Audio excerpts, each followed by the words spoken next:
టీచర్ల ప్రక్రియలో ఒక్క టీచర్ పోస్టు అక్రమంగా ఇచ్చినా కూడా దానికి సమాధానం చెప్పుకోవాల్సినటువంటి పరిస్థితి ప్రభుత్వాల మీద ఉంటుంది. అలాంటిది అనేకమైనటువంటి అక్రమాలు. నేను కొన్ని ఎగ్జాంపుల్స్ని మరలా మీ దృష్టికి తీసుకొని వస్తాను.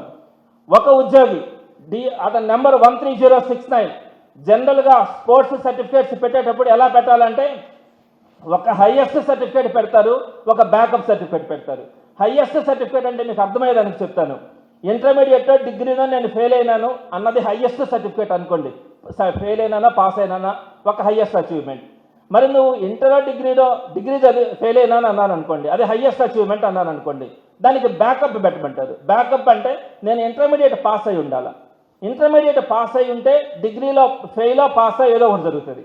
లేదా నేను ఇంటర్మీడియట్ హైయెస్ట్ అచీవ్మెంట్ పెడితే 10th క్లాస్ పాస్ ఫెయిలో అన్నది బ్యాకప్గా పెట్టాలి. అంటే ఒక హైయెస్ట్ సర్టిఫికేట్ మనం కనుక పెడితే దానికి బ్యాకప్ సర్టిఫికేట్ అనేది ఖచ్చితంగా పెట్టాలి. ఇది స్పోర్ట్స్లో ఉన్నటువంటి రూల్. మరి దీనికి సంబంధించి ఒక క్యాండిడేట్కి సంబంధించి హైయెస్ట్ అచీవ్మెంట్ సర్టిఫికేట్ ఏమో ఒక పిల్లోడిది పెట్టాడు, బ్యాకప్ సర్టిఫికేట్ ఏమో ఇంకొక పిల్లోడిది పెట్టాడు. నేను ఆ పేర్లు చదవడం గౌరవం ఉండదు, నేను చదవట్లా.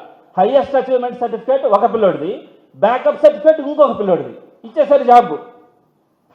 తర్వాత రెండోది, ఇంకొక స్టూడెంట్కి సంబంధించి highest achievement certificate volleyball inter universities పెట్టారు. ఇంటర్ యూనివర్సిటీ పెట్టాలంటే బ్యాకప్ ఏ ఉండాలా? ఇంటర్ కాలేజ్ గేమ్స్లో ఉండాలా బ్యాకప్ సర్టిఫికేట్. దేంట్లో ఉండాలా?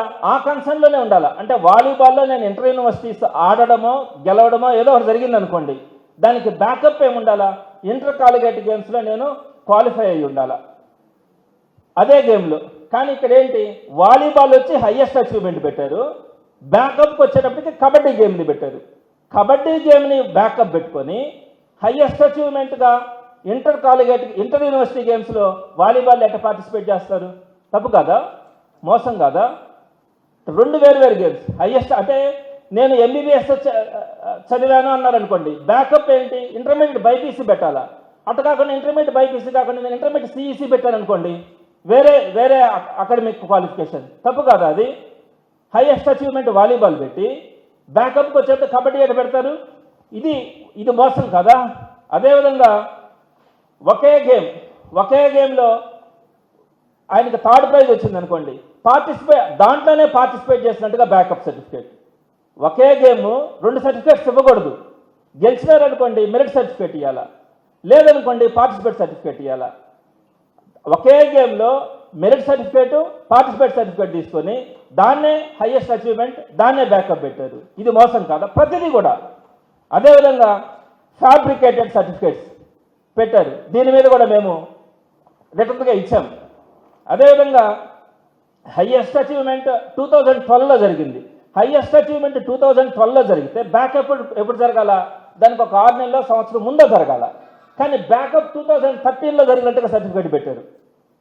నేను డిగ్రీ చదివాను అన్నాను అనుకోండి, ఇంటర్మీడియట్ ఎప్పుడు చదివి ఉండాలా? దానికి ముందు చదివి ఉండాలా. అలా కాకుండా ఇంటర్మీడియట్ తర్వాత చదివానంటే అది కుదరుతుందా? సో హైయెస్ట్ అచీవ్మెంట్ ఏమో 2012, బ్యాకప్ ఏమో 2013. సో ఇది మోసం కాదా? ఇట్లాంటి వాళ్ళకు ఉద్యోగం ఇచ్చారు. ఇది తప్పు కాదా? అదేవిధంగా ఒక అతను నేషనల్ ఫుట్బాల్ ఛాంపియన్షిప్లో ఈ శంకర్ గోపాల్ అనే అతను చాలా గోల్డ్ మెడల్స్ కానీ చాలా మెడల్స్ వచ్చినాయి ఇతనికి బ్యాకప్ లేకపోతే ఈ హైయెస్ట్ అచీవ్మెంట్ సర్టిఫికేట్ జరిగేటప్పుడు స్టేట్ బైఫర్గేట్ అయింది. అప్పుడు డిస్ట్రిక్ట్ లెవెల్ గేమ్స్ పెట్టలేదని చెప్పి వారు ఫుట్బాల్ అసోసియేషన్ వాళ్ళు ఒక సర్టిఫికేట్ ఇచ్చారు. ఈ సర్టిఫికేట్ ఆధారంగా అతనికి ఉన్నటువంటి ఎలిజిబిలిటీస్ అన్నింటిని దృష్టిలో పెట్టుకొని మేము నేషనల్ ఫుట్బాల్ ఛాంపియన్షిప్కి పంపించినాము అని ఒక సర్టిఫికేట్ ఇచ్చారు. దీంట్లో అతను పార్టిసిపేట్ చేసినాడు. అయితే ఏం చెప్పారు, ఒక సర్టిఫికేట్ ఇస్తే దాన్ని మేము బ్యాకప్గా గుర్తించమని దీన్ని రిజెక్ట్ చేశారు శంకర్ గోపాల్ది. మరి అందరికీ ఒకే న్యాయం ఉండాలిగా. మరి ఇదే విధంగా 13238 అనే అభ్యర్థికి సంబంధించి బ్యాకప్ సర్టిఫికేట్ పెట్టకపోతే మీరే అంటే శాపే ఒక లెటర్ పెట్టేసింది బ్యాకప్ సర్టిఫికేట్కి. ఇక్కడేమో నేషనల్స్లో అతనికి ఆ కన్సర్న్ ఫుట్బాల్ అసోసియేషన్ వాళ్ళు బ్యాకప్ ఇచ్చారు.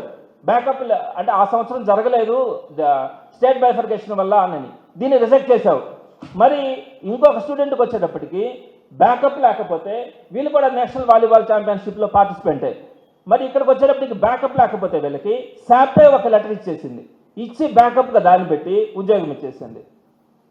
అంటే మీరు రికమెండేషన్, ఇంకొక లెటర్ కూడా రికమెండేషన్ లెటర్ వీళ్ళకి కూడా బ్యాకప్ లేకపోతే ఎవరో రికమెండేషన్ లెటర్ తెస్తే బ్యాకప్ పెట్టుకొని ఇచ్చారు. అంటే ఆ కన్సర్ట్ అసోసియేషన్ ఇచ్చింది. మరి ఒక్కొక్కరికి ఒక్కొక్క న్యాయం ఏంటి?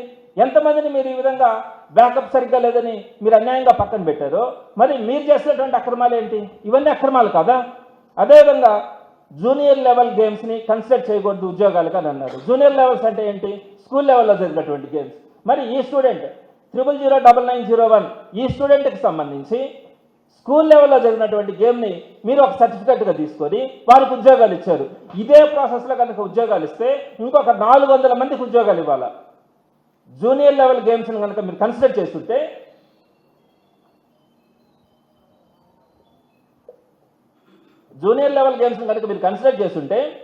ఇంకొక 400 మందికి ఇవ్వాలా. మరి ఎలా ఇచ్చారు మీరు? జూనియర్ లెవెల్ గేమ్ని మీరు కన్సిడర్ చేసి ఏ విధంగా మీరు వీళ్ళకి ఉద్యోగం ఇచ్చారు? అసలు ఇంకొకరికైతే అసలు బ్యాకప్ ఎంటీ ఉద్యోగం ఇచ్చేశారు. తర్వాత మీరు ఒక ఆర్టీఐ ద్వారా పెడితే 12 మందికి సంబంధించి మేము తప్పులు చేస్తామని చెప్పి శాప్ ఒప్పుకునింది. వీరందరికీ ఉద్యోగాలు ఇవ్వమని చెప్పి మళ్ళా స్కూల్ ఎడ్యుకేషన్కి లెటర్ పెట్టింది శాప్. ఎస్ మేము తప్పులు చేసినామని. మరి వీళ్ళందరికీ స్కూల్ ఎడ్యుకేషన్ ఈరోజు ఉద్యోగాలు ఇవ్వలేదే. మీరు చేసినటువంటి తప్పుల వల్ల ఈరోజు వీరందరూ అన్యాయమైనారు కదా. శాప్ లెటర్ అండి ఇది. శాప్ స్కూల్ ఎడ్యుకేషన్కి రాసిచ్చినటువంటి లెటర్ 12 మందికి సంబంధించి వీరు అప్లై చేసుకుంటే ఎస్ వీరందరినీ కూడా మేము తప్పులు చేసినామని చెప్పారు. అదేవిధంగా మామిడాల శివకృష్ణ అనే అభ్యర్థి గురించి ఇది చాలా ఘోరమైనటువంటి విషయం. దీనికి సంబంధించి వీరు ఆర్టీఐ పెట్టుకుంటే చెప్పినటువంటి సమాధానం ఏంటంటే 2 పోస్టులు ఉన్నాయి, మేము అసలు ఒక పోస్ట్ ఉందని కూడా చూసుకోలేదని చెప్పి ఆ పిల్లడికి ఉద్యోగం ఇవ్వాల రాశారు. Due to some technical issues in the application process SAP unable to notify the APRIES TGT Telugu post application. అలా ఒక పోస్ట్ ఉంది అని అది మేము చూడను కూడాలే, అందుకనే మేము మీకు ఇవ్వలేదు. మీకు ఇవ్వాల్సింది సమంజసమే. స్కూల్ ఎడ్యుకేషన్కి మేము లెటర్ రాస్తున్నాం మీకు కూడా ఇవ్వమని అంటే ఆ స్కూల్ ఎడ్యుకేషన్ మేము క్లోజ్ చేసినా మేము ఇవ్వమని చెప్పేసింది. ఇతని కంటే తక్కువ వచ్చిన వాళ్ళకి ఇచ్చేశారు. ఒక్క పోస్ట్ ఉంటే అది కూడా తక్కువ వచ్చిన వాళ్ళకి. ఇతను హైయెస్ట్ వచ్చింది, సరే అతనికి ఇస్తే ఇచ్చారు. ఇతనికి ఎక్కువ పాయింట్స్ 72 పాయింట్స్ వచ్చి ఉన్నాయి. ఇతనికి 2వ పోస్ట్ ఉంది, కనీసం అదైనా ఇచ్చి ఉండొచ్చు. ఆ పోస్ట్ ఉందని కూడా మేము చూడలేదండి శాప్. దారుణం కదా ఇది. మీరున్నటువంటి 340 పోస్టులో మీరు భర్తీ చేయలేక మేము పోస్ట్ ఉందని కూడా మేము గమనించలేదని చెప్పి శాప్ డైరెక్ట్గా లెటర్ ఇచ్చింది. ఇంతకంటే దారుణం సిబిఐ ఎంక్వైరీకి ఇంతకంటే గట్టి ఎవిడెన్సెస్ ఇంకేం కావాలన్నది మీరు ఒకసారి ఆలోచించండి. అదేవిధంగా ఇంకొక స్టూడెంట్కి సంబంధించి ఇందాక నేను బ్యాకప్ రికమెండేషన్ లెటర్లు సర్టిఫికేట్స్ చెప్పాను. Highest certificate, highest achievement certificate లేకుండా జస్ట్ ఒక రికమెండేషన్ లెటర్ ఇస్తే ఆ కన్సర్న్ అసోసియేషన్ ఉద్యోగం ఇచ్చేసింది, హైయెస్ట్ అచీవ్మెంట్ సర్టిఫికేట్ను కూడా. సో ఇన్ని మోసాలు. ఈ ఒక అబ్బాయి 000350 ఈ స్టూడెంట్కి సంబంధించి వారు ఇచ్చినటువంటి దాంట్లో బ్యాకప్ సర్టిఫికేట్ నాట్ సబ్మిటెడ్ అని ఆర్టీఐ ద్వారా ఇచ్చిన దాంట్లో వాళ్ళు స్పష్టంగా మెన్షన్ చేశారు. అయితే జగన్మోహన్ రెడ్డి గారు ఎప్పుడైతే ప్రెస్ మీట్ పెట్టారో అప్పుడు ఒక డేటా రిలీజ్ చేసినప్పుడు అప్పుడు బ్యాకప్ సర్టిఫికేట్ ఉంది అని చెప్పి మెన్షన్ చేశారు. వాళ్ళు ఇచ్చినటువంటి ఆర్టీఐలో బ్యాకప్ సర్టిఫికేట్ లేదన్నారు. అదే జగన్మోహన్ రెడ్డి గారు ప్రెస్ మీట్ పెట్టంగానే వారు ఇచ్చినటువంటి డేటా ప్రకారం బ్యాకప్ సర్టిఫికేట్ మెన్షన్ చేస్తూ ఒక బ్యాకప్ సర్టిఫికేట్ని సృష్టించి దీంట్లో పెట్టేశారు. ఎన్ని ఎవిడెన్సెస్ ఇచ్చినాం, ఎన్ని ఎవిడెన్సెస్, ఇవన్నీ కూడా ఎవిడెన్సెస్. ఇంకా ఘోరమైనటువంటి విషయం ఏంటంటే ఈ సాఫ్ట్బాల్ అసోసియేషన్కి సంబంధించి కూనా రవికుమార్ గారు గౌరవ అధ్యక్షులుగా ఉంటారు. అంటే ప్రతి అసోసియేషన్కి కూడా గౌరవ అధ్యక్షులు ఉండడం అన్నది ఆనవాయితీ. అయితే ఈ సర్టిఫికేట్స్ ఇచ్చేటప్పుడు ఎవరు సర్టిఫికేట్ ఇవ్వాలా అన్నది ప్రతి సర్టిఫికేట్ కూడా మెన్షన్ చేస్తారు. Certificate will be valid only when signed personally by the secretary of the national federation or secretary of the state association. ఎప్పుడైనా కూడా సెక్రటరీ అన్నవారు మాత్రమే సర్టిఫికేట్ ఇవ్వాలా అన్నది ఉన్నటువంటి కండిషన్. కానీ ఈ సాఫ్ట్బాల్ అసోసియేషన్లో కూనా శశిధర్ ఒక గౌరవాధ్యక్షుడిగా మొత్తం సర్టిఫికేట్స్ అన్నీ అతని సంతకంతోనే ఇచ్చేశారు. వీరందరికీ కూడా ఉద్యోగాలు ఇచ్చేశారు, అందరికీ ఉద్యోగాలు ఇచ్చేశారు. ఒక గౌరవాధ్యక్షుడిగా ఉన్నటువంటి కూనా శశిధర్ గారు నామ్స్ ప్రకారం కింద ఆయన సంతకం పెట్టిన దాని కిందనే కండిషన్ ఉంటుంది ఎవరు సంతకం పెట్టాలా అని. సుమారుగా 17 పోస్టులు అనుకుంటాను సుమారుగా నాకు గుర్తున్నంత వరకు సాఫ్ట్బాల్ అసోసియేషన్లో ఉద్యోగాలు ఇచ్చేసారు టీచర్ పోస్ట్ వీళ్ళందరికీ. ఎలాంటి పరిస్థితుల్లో గౌరవాధ్యక్షుల సంతకాలు పెడితే ఆ సర్టిఫికేట్ వ్యాలిడ్ కాదు. మరి ఇలాంటి పరిస్థితుల్లో మీరు ఉద్యోగాలు ఇచ్చారు.